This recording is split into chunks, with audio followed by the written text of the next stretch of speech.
जय हिंद दोस्तों। आज फिर से हम उपस्थित हैं आप लोगों के सामने और इस समय नवरात्र का आज ये अंतिम दिन है।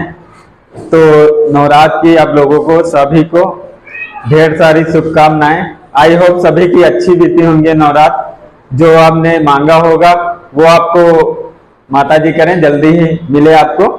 तो हम ज्यादा इसमें समय ना व्यस्त करते हुए आपका अपने मुद्दे पर आते हैं कि हमारा मुद्दा क्या है। तो आज हम पढ़ेंगे विद्युत द्विध्रुव के बारे में और विद्युत द्विध्रुव आघूर्ण, ये दो टॉपिक हो गए थे। अब विद्युत द्विध्रुव पर आधारित जो हमारे दो, एक अक्षीय स्थित और एक निरक्षीय स्थित, जिसके हमने सूत्र आपको बता भी दिए थे, उन्हीं स्थित पर आते हैं।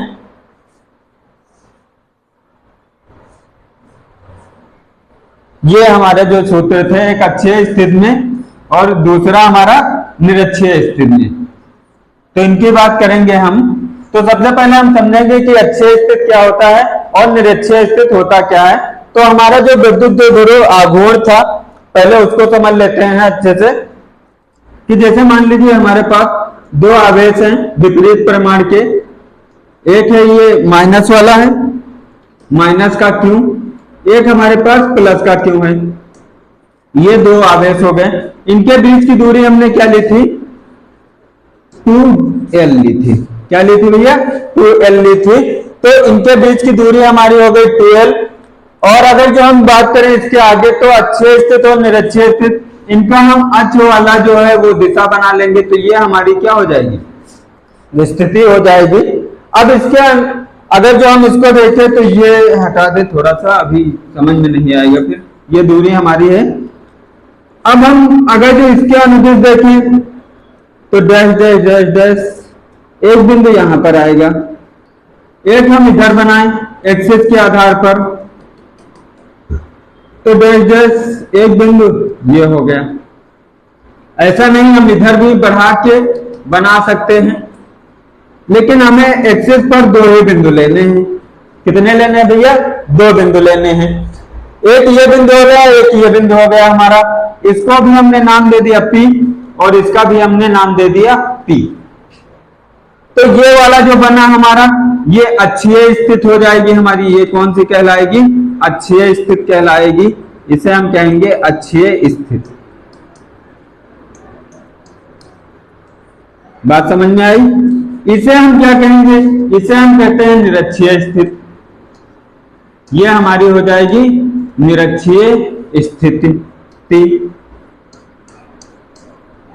अब इन पर विद्युत क्षेत्र की तीव्रता किधर की ओर लगेंगी? तो ये अगर जो हम बात करें इस वाले बिंदु से निकाले, तो इस वाले बिंदु को थोड़ा नीचे लाएं तो समझ में आएगा। ये ज्यादा ऊपर हो गया।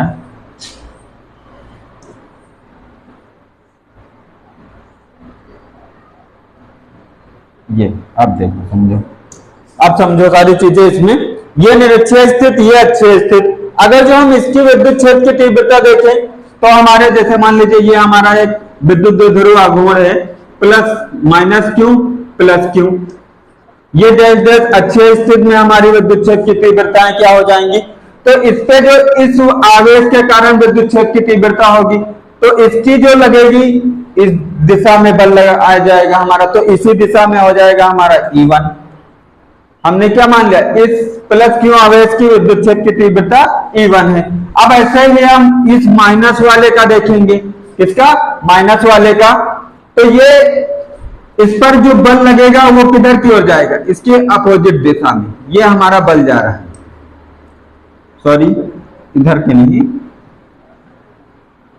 ये हमारा हो जाएगा, ये हमारा बल इधर की ओर आएगा। और विद्युत क्षेत्र की तीव्रता हमारी क्या होती है? इसके विपरीत होती है। कैसे होगी? विपरीत होगी। तो ये अंदर की ओर इधर, इसे हम कहेंगे, ये हो गई हमारी अंदर की ओर विपरीत E2। ये माइनस क्यू के कारण आवेश हो गया। और इनकी जो परिणामी विद्युत क्षेत्र की तीव्रता होगी हमारी, वो हो जाएगी हमारी, इनकी परिणामी तीव्रता वेक्टर E। बात समझ में गए? ऐसे ही निरक्षीय स्थिति में अगर जो हम देखें तो निरक्षीय स्थिति में ये बनाएंगे हम, ये हमारा हो गया डैश डैश ये निरक्षीय स्थित बिंदु P इस बिंदु पर, तो इधर से जो बल लग रहा है इस पे, तो वो इसी की ओर जाएगा। बात समझ में आई भैया? मतलब विद्युत क्षेत्र की तीव्रता वो इसी की ओर जाएगी, E1, ये प्लस Q, ये माइनस Q, और जो इसके लगेगा बल ऐसे माइनस से, तो ये तो इधर निकल जाएगा। बात समझ में आई? लेकिन इसकी जो विद्युत क्षेत्र की तीव्रता होगी वो इसके विपरीत हो जाएगी। क्या हो जाएगी? विपरीत हो जाएगी, V2।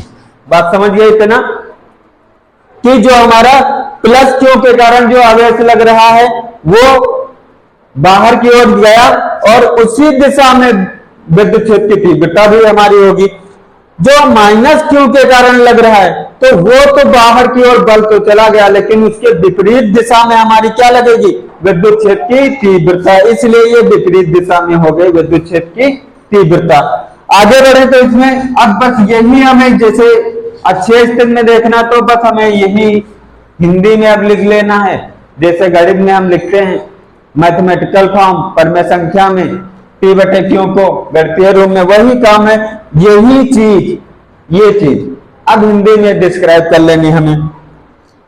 तो सबसे पहले विद्युत द्विध्रुव के कारण उसके अक्षीय स्थिति पर किसी बिंदु पर विद्युत क्षेत्र की तीव्रता हमें ज्ञात करना है। किस स्थिति में? अक्षीय स्थिति पर।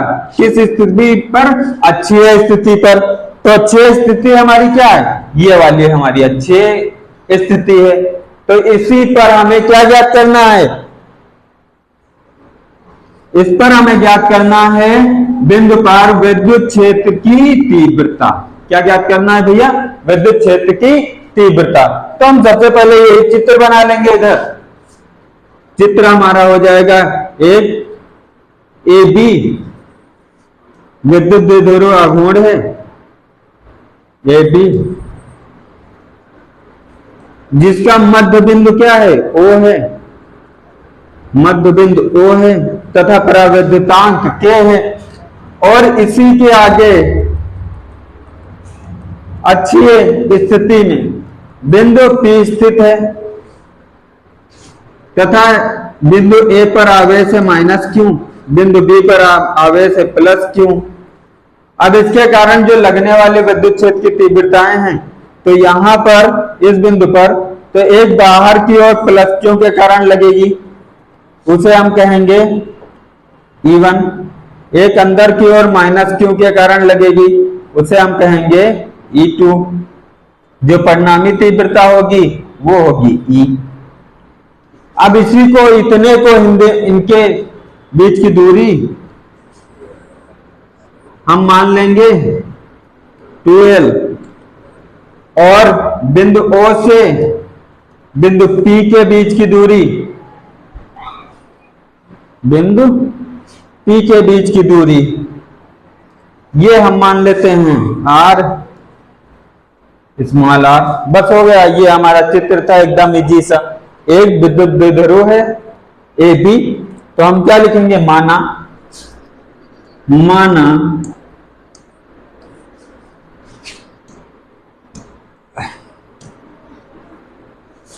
एक विद्युत द्विध्रुव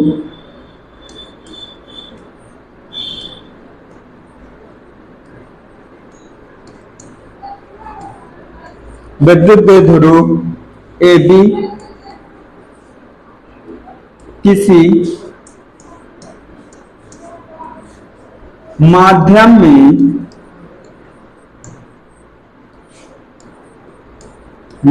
में स्थित है।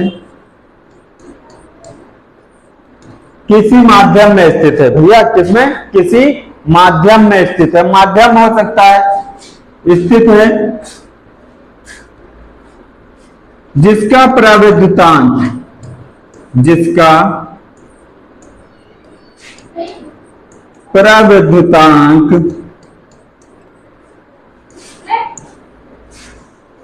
K है, जिसका पराविद्युतांक कितना है? K है। अब अगर जो हम इनके आवेशों की बात करें तो ये आवेश विद्युत द्विध्रुव AB के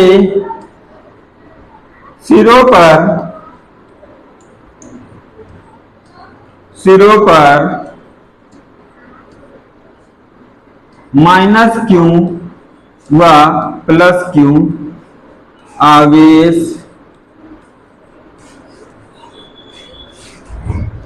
हैं तथा उनके बीच की दूरी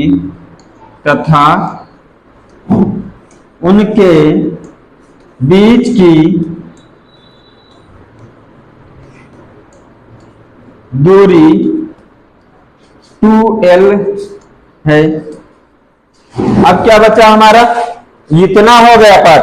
अब ये हमारा बचा, क्या बचा, ये बिंदु P और ये बस लिखना है अब हमें। विद्युत ध्रुव AB के अनुदिश का मतलब क्या है, अनुसरण करने वाली दिशा। तो इसी के दिशा में ना अनुदेश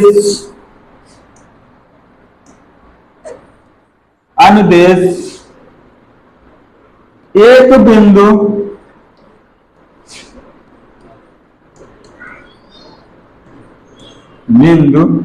P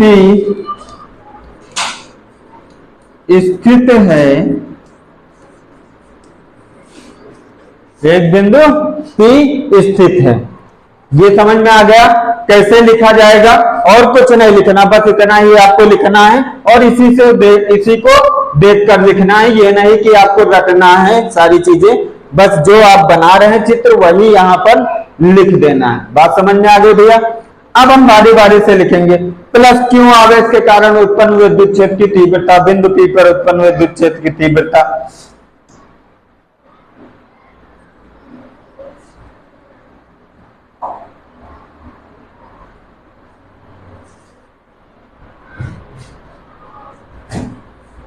चित्र दिखाई पड़े हैं ना, चलो बस इतना रखो, चित्र दिखाई। देखो प्लस क्यू आवेश के कारण बिंदु P पर उत्पन्न विद्युत क्षेत्र की तीव्रता। अब ये लिखना है हमें, प्लस क्यू के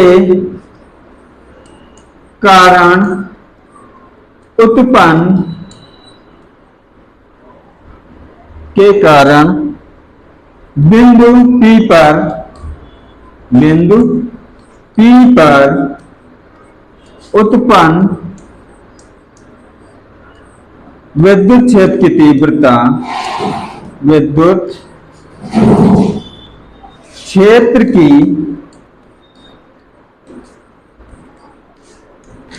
तीव्रता। अब प्लस क्यू के कारण उत्पन्न विद्युत क्षेत्र की तीव्रता को हमने क्या माना था, E1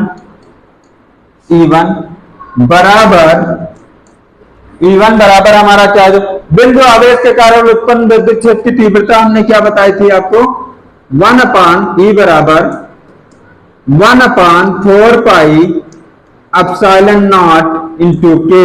प्राविद्युतांक जब किसी माध्यम में रखा जाएगा, P/R²।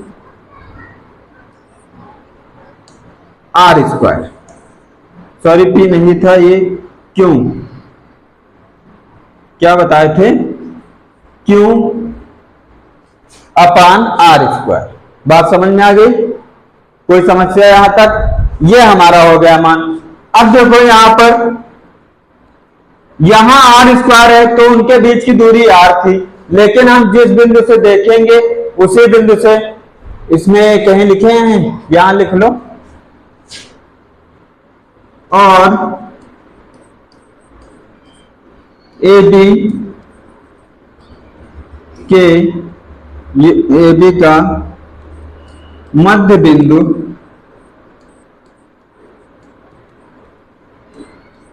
O है।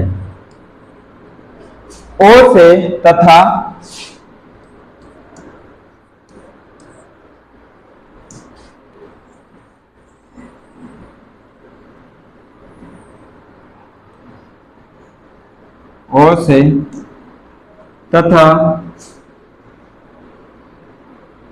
O से बिंदु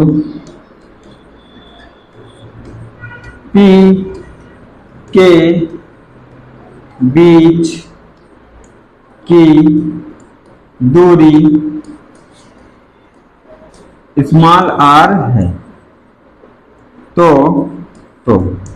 है ना, प्लस Q के कारण बिंदु P पर उत्पन्न विद्युत क्षेत्र की तीव्रता E बराबर। अब यहां से हमें दूरी चाहिए, तो हम निकाल रहे हैं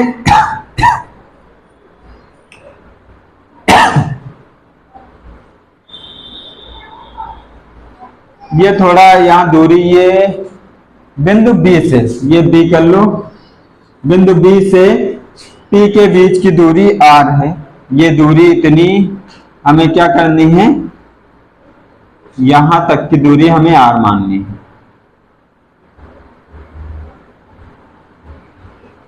सही है, ये दूरी सही है। ये दूरी हम डिवाइड कर देंगे तो ये हमारी हो जाएगी L।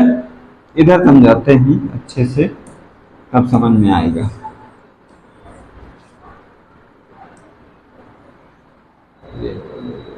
रुको भैया,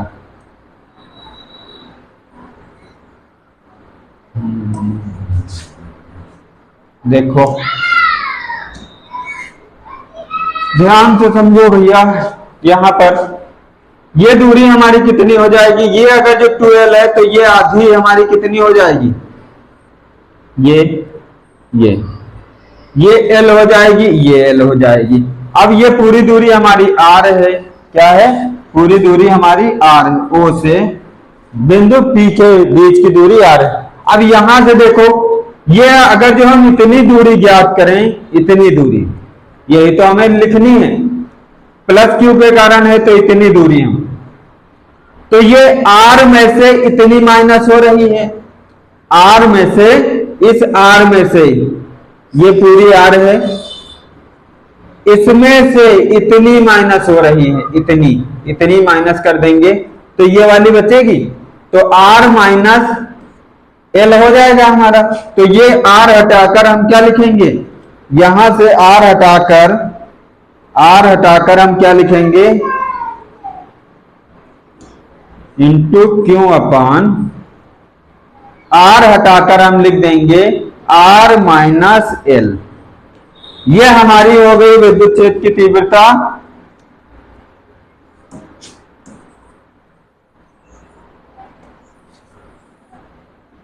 इसका मान हो गया विद्युत क्षेत्र की तीव्रता का, ये मान हो गया। इसे हम मान लेंगे समीकरण 1। ये हमारी हो गई समीकरण 1। अब ऐसे ही माइनस Q के कारण उत्पन्न विद्युत क्षेत्र की तीव्रता वो भी देख लेते हैं। तो हम माइनस Q का यहां से यहां तक लेंगे, तो ये पूरी दूरी हमें चाहिए, ये पूरी दूरी। और ये पूरी दूरी कैसे निकलेगी, ये R है यहां तक, ये R हो गया, और ये इतनी है L। इन दोनों को जोड़ देंगे तो क्या आ जाएगा, ये पूरी दूरी हमारी आ जाएगी R प्लस L। तो हम माइनस Q के कारण उत्पन्न विद्युत क्षेत्र की तीव्रता में R का मान क्या लेंगे, R प्लस L लेंगे।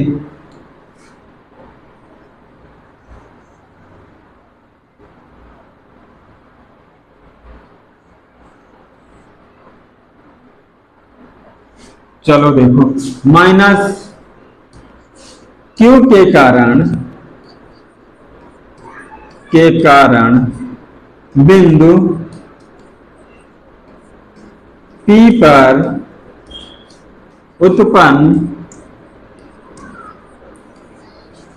विद्युत क्षेत्र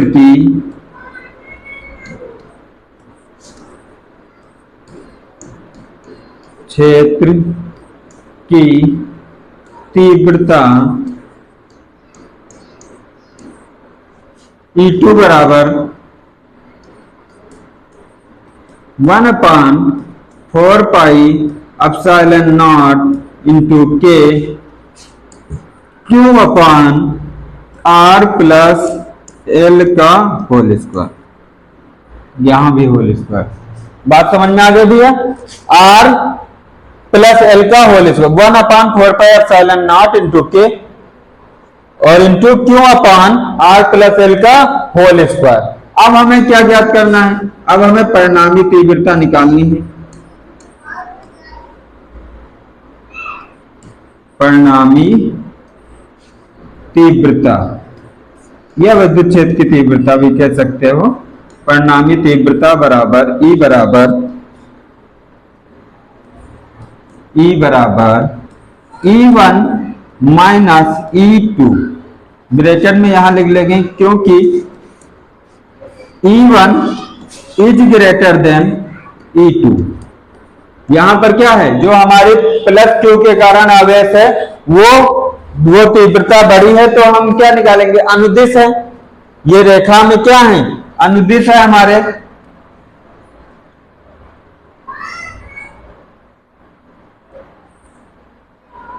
यहां पर ये क्या है, अनुदिश है इसके, तो ये अगर जो अंदर की ओर जाएगी तो ये कम हो जाएगी E2, ये बाहर की ओर जाएगी तो क्या होगी, बढ़ती जाएगी। तो हम क्या करेंगे, इस वाले में से इस वाले को माइनस कर देंगे तो हमें परिणामी तीव्रता मिल जाएगी। बस यही यहां पर लिखना था और कुछ नहीं लिखा है। अब इनके मान रख दो E1 माइनस E2 के, तो E1 हमारा क्या है, E1 का मान है हमारा बराबर 1/4 pi epsilon nought into K Q upon R minus L का whole square minus 1/4 pi epsilon nought into K into Q upon कितना हो जाएगा R, देखो यहां पर प्लस L का होल स्क्वायर। अब यहां से हम हल करेंगे तो ये कामन पूरा, क्यों कामन, तो Q upon 4 pi epsilon nought into K bracket में 1/R माइनस L का whole square minus 1/R plus L का होल स्क्वायर। ये इतना तो समझ में आ ही गया होगा भैया सबको।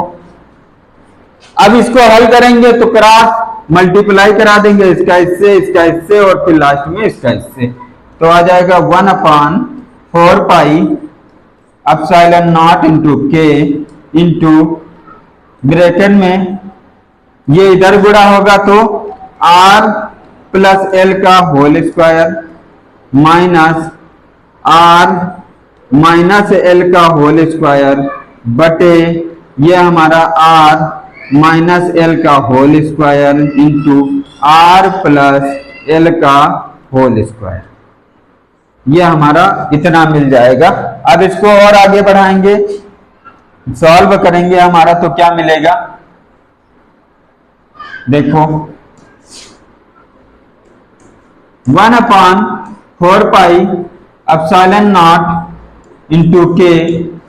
अब यहां पर देखना क्या करना है, इसका होल स्क्वायर खोल देंगे और इसका होल स्क्वायर खोल देंगे, तो होल स्क्वायर जब ओपन करेंगे तो क्या आ जाएगा, R square plus L square plus 2RL, यहां माइनस है तो माइनस और ये ब्रैकेट में लिख लो R square plus L square minus 2RL, ये ब्रैकेट बंद, बटे में हमारा क्या आ जाएगा, A minus B, A plus B, तो क्या बन जाएगा, A square minus B square, तो ये हमारा हो जाएगा R square minus L square का होल स्क्वायर, ये ब्रैकेट बंद हमारा। अब ये माइनस से यहां गुणा कराएंगे तो 1/4 pi epsilon nought into K into R square plus L square plus 2RL minus से गुणा हो जाएगा तो माइनस का R स्क्वायर माइनस का L स्क्वायर और ये प्लस का बन जाएगा 2RL बटे ये ऐसे ही लिखते रहो R square minus L square का होल स्क्वायर। ये इससे कैंसिल हो जाएगा, एक प्लस एक माइनस का, ये इससे कैंसिल हो जाएगा, एक प्लस और एक माइनस का, ये जुड़ जाएंगे, ये क्या होंगे, जुड़ जाएंगे तो कितने आ जाएंगे, यहां क्यों है ये क्यों छूटता जा रहा है, ये जुड़ जाएंगे तो हो जाएंगे 4RL। कितने हो जाएंगे? 4RL। चलो इधर लिख देते,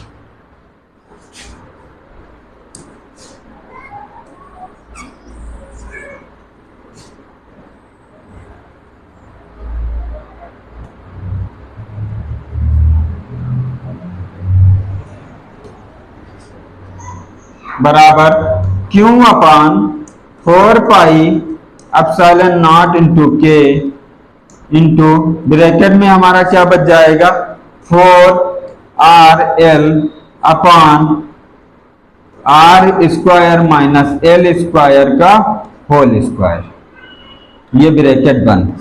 अब इसको अगर जो हम तोड़ दें तो हमारा E बराबर क्या आएगा, दिस इंप्लाइड दैट E बराबर 1 अपान 4 pi epsilon nought into K into Q into 4 को हम तोड़ देंगे 2 इंटू 2 किसमें देखो RL RL, तो हम इसे L इंटू R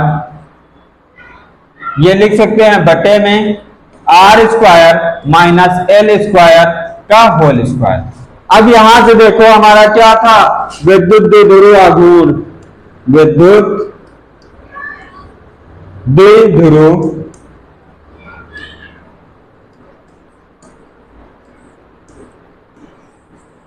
आघूर्ण P बराबर 2QL, ये तो था।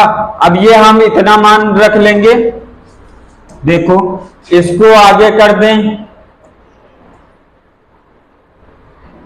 और इसको कर दें पीछे, यहां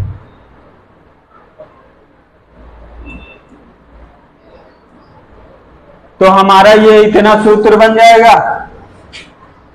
2QL। तो इसके स्थान पर हम P रख सकते हैं, E बराबर 1 अपान 4 पाई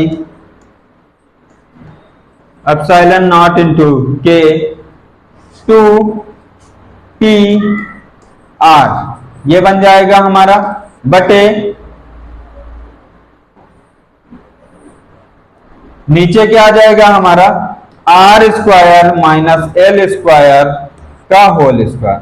और एक चीज आपको अब याद होगी कि जो L का मान है वो R की तुलना में क्या है, बहुत छोटा। अगर जो R इतना है तो L इतना सा है, R इतना है तो L इतना सा है, तो उसको हम क्या मान लेंगे, नेग्लेक्ट कर देंगे, मतलब नागड़ मान लेंगे। तो हम क्या लिखेंगे,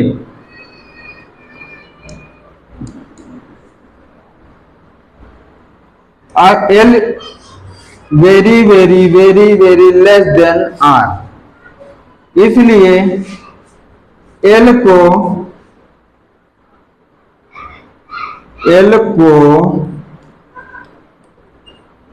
नागड़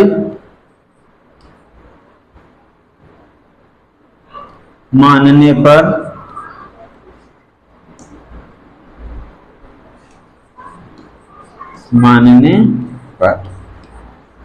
इसलिए हम L को क्या करेंगे, नागड़ मानने पर मान लेंगे।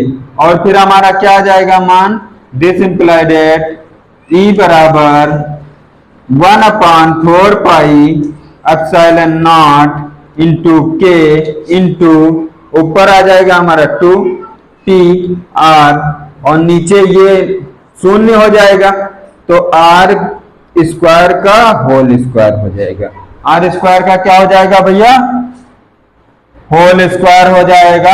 R स्क्वायर का क्या हो जाएगा, होल स्क्वायर हो जाएगा यहां पर। और जब होल स्क्वायर हटाएंगे तो हमारा आ जाएगा E बराबर 1 अपान 4 पाई एप्सिलॉन नॉट इंटू के और यहां पर 2 P R अपान R की पावर 4। बात समझ में आ गई इतनी। अब यहां से देखो इस R से इसको हम काट सकते हैं तो ये क्या हो जाएगी, 3 हो जाएगी। क्या हो जाएगी, 3। तो दिस इम्प्लाई दैट ई बराबर 1/4πε0 इंटू के इंटू 2p/r³। अब हम वायु या कांच में देख लेते हैं, तो के का प्राविद्युतांक हमारा क्या हो जाएगा। अतः के बराबर 1 लेने पर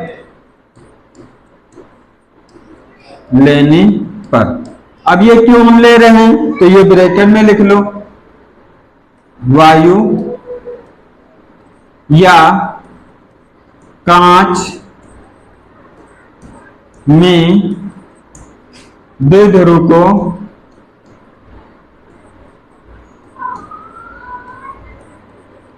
को रखने पर, जब हम वायु या कांच में रखेंगे तो के का मान हमारा क्या हो जाएगा, 1 हो जाएगा। और यहां 1 रख देंगे तो हमारा मान क्या निकल के आएगा, E बराबर 1/4πε0 इंटू 2p/r³। और यही हमारी क्या है, अच्छे स्थिति में विद्युत क्षेत्र की तीव्रता है। लिख देंगे अतः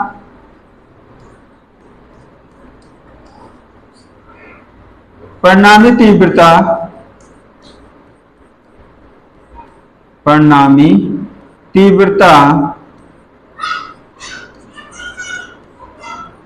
अतः परिणामी तीव्रता की दिशा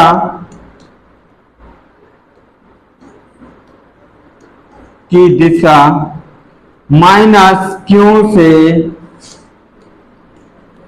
प्लस क्यू की ओर है।